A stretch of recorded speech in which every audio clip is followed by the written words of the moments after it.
And now, when almost the entire world has decided to vacate the Afghan soil, there are a few that are conspicuously inclined towards the Taliban.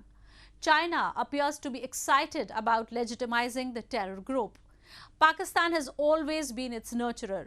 Russia, the United States' diplomatic nemesis, seems to have different plans too.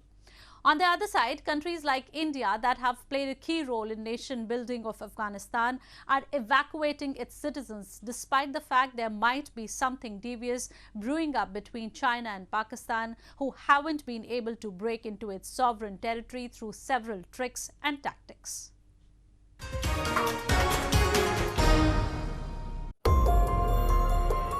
Hundreds of Indians based out of Kabul and other consulates in Afghanistan are being safely evacuated as Taliban's sweeping rampage has sent a shockwave around the world.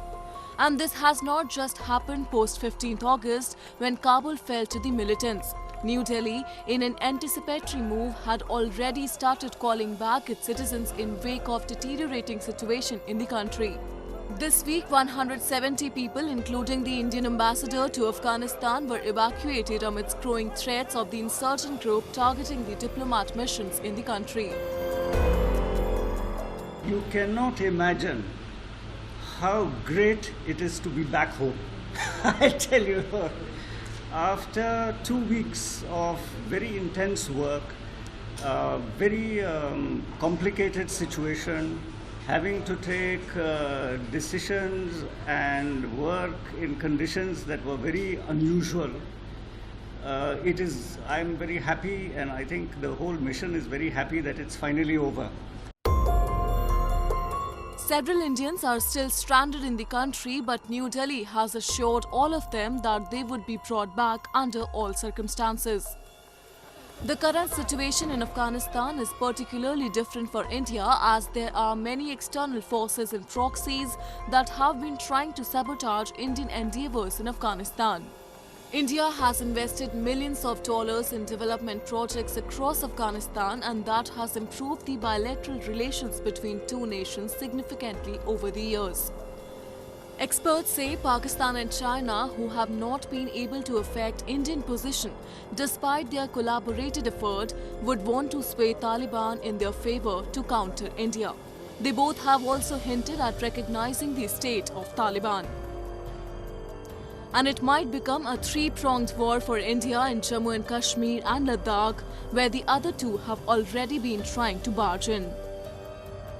Pakistan can also use its leverage on the Afghan leadership that has in contact with Islamabad ever since the Taliban have captured the country.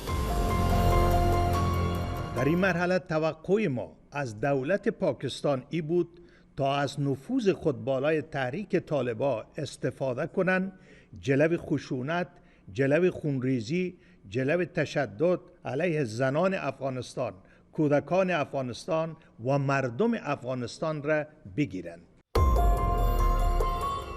Meanwhile, a number of Afghan students from different colleges and universities across India said they were unable to focus on their academics because they were worried for their families and loved ones after the Taliban seized Kabul. India is considering providing refuge to the Afghan nationals but has not come out with any robust framework as yet.